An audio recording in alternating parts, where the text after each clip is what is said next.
তো যাই হোক, দেখো আজকে কি কি করেছো তুমি। ভাত, ওটা হচ্ছে ভাড়ালি ভাজা।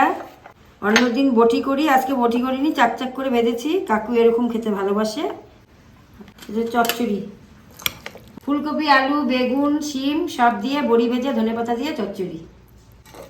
এই এটা হচ্ছে ফুলকপি আলু দিয়ে টক দই পোস্ত সব দিয়ে রসা, ঘি গরম মশলা দিয়ে কপির রসা।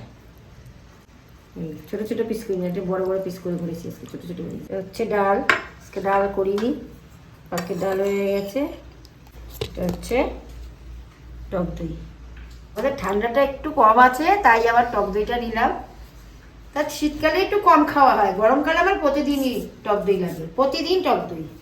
শীতকালে তাও মাঝে মধ্যে গ্যাপ যায়। টাটা।